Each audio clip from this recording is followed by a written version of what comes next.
Good morning, students. Today we will start chapter life process. अब क्या होता है लाइफ प्रोसेस होता क्या है?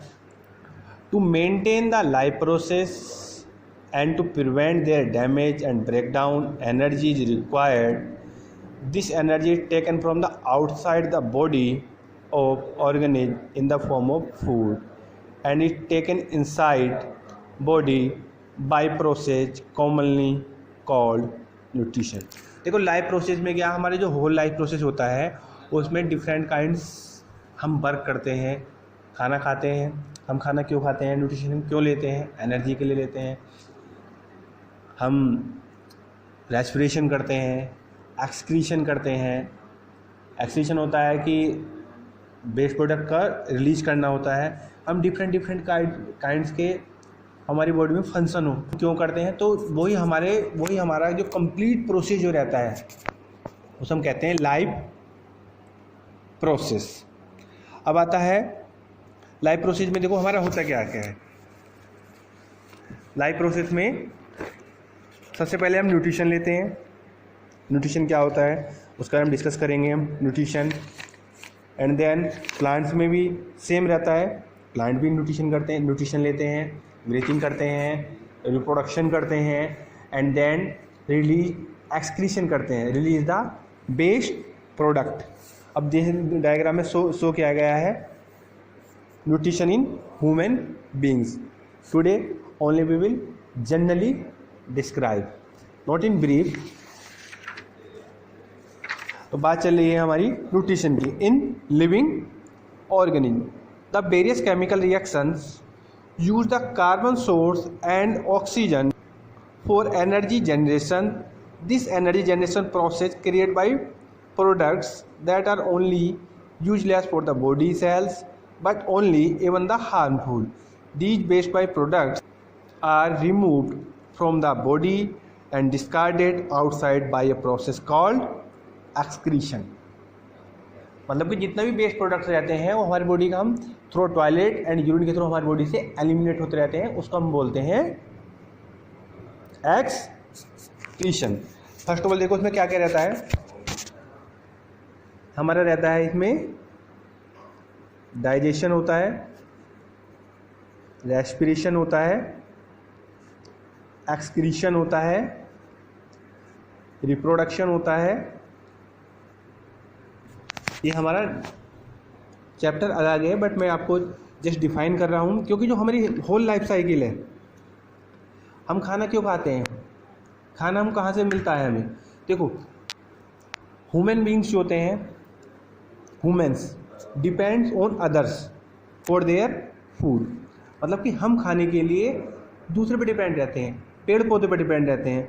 On the basis of nutritions, on the basis of nutrition we can categorize in autotrophs and heterotrophs. Auto means होता है स्वयं, self, they can make the food itself. Heterotrophs depend on others like as humans and animals.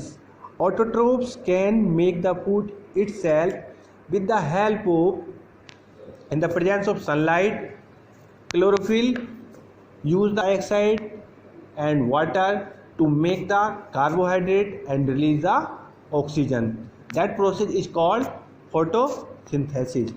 photosynthesis सिर्फ किस में होता है, plants में होता है, क्योंकि प्लांट्स क्या रहते हैं, ग्रीन रहते हैं. ग्रीन किस में रहते हैं, प्लांट्स में पाए जाते हैं. Autotrophs are those organisms which can be obtain their food from organic source in the form of carbon dioxide and water.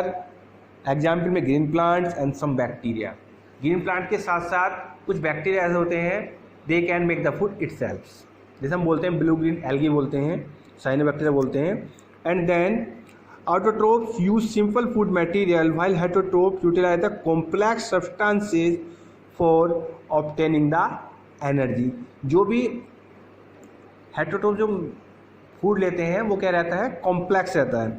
हम देन बात करते हैं हम heterotrophs are those organisms which can make their own food. The survival of heterotroph depends directly and indirectly on autotrophic organisms include animals and fungi. Animals, fungi क्या होती है? कवक होती है, जितनी हमें रिंग वॉर्म्स वगैरह हो जाते हैं, डेंड्रफ हो जाता है, ये सब हमारा किसकी वजह से होता है? फंगस के, जिसे हम बोलते हैं fungal infection. Then second point is autotrophic nutrition. Main requirement of autotrophic organism और carbon in the form of carbon dioxide and energy in the form of carbohydrate, which are fulfilled by the process of photosynthesis. We have early described about the photosynthesis. photosynthesis में क्या होता है? Plant सूर्य के प्रकाश के presence में carbon dioxide और जो हमारा एटमॉस्फेरिक वाटर है उससे रिएक्शन करने के बाद क्या बनाता है? Carbohydrate and release the oxygen. Oxygen का हम यूज किस में करते हैं? ब्रीथिंग में, रेस्पिरेशन में. तो जैसे कि रेस्पिरेशन भी दिखाया हुआ है.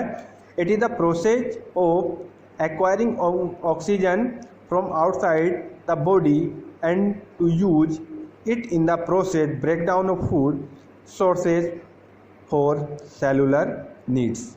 अब क्या होता है? ब्रीथिंग क्या होता है? ब्रीथिंग इज द पार्ट, और रेस्पिरेशन क्या होता है? एक होल होता है, मतलब कंप्लीट प्रोसेस होता है, पर ब्रीथिंग उसका एक पार्ट होता है. The mechanism by which organism obtain oxygen from the environment and release the carbon dioxide is termed breathing. Respiration is a much more complex process. It includes breathing, which involves the mechanism of exchange of gases, exchange of carbon dioxide, and oxidation of digestion food occurring in the cells in order to release the energy. The energy released during respiration, it is utilized for carrying the biological function essential for survival and maintenance in organism. Respiration में हम सांस लेते हैं और जब हम oxygen लेते हैं वो हमारी जो बॉडी में सर्कुलेट करती है, वो सर्कुलेट करती है ब्लड की सहायता से. ब्लड का जो कलर रहता है, ब्लड में पाई जाती है RBC, WBC and platelet. RBC में पाया जाता है हीमोग्लोबिन, एक हीमोग्लोबिन नाम का कंपोनेंट पाया जाता है, जिसके वजह से हमारे ब्लड का कलर क्या होता है? Red. And oxygen combined with hemoglobin then make the एक unstable compound oxyhemoglobin and regulate in the whole body with the help of blood. That is called circulatory system. अब फोटोसिंथेसिस के बारे में बताने की ज़्यादा आवश्यकता नहीं है. ओके.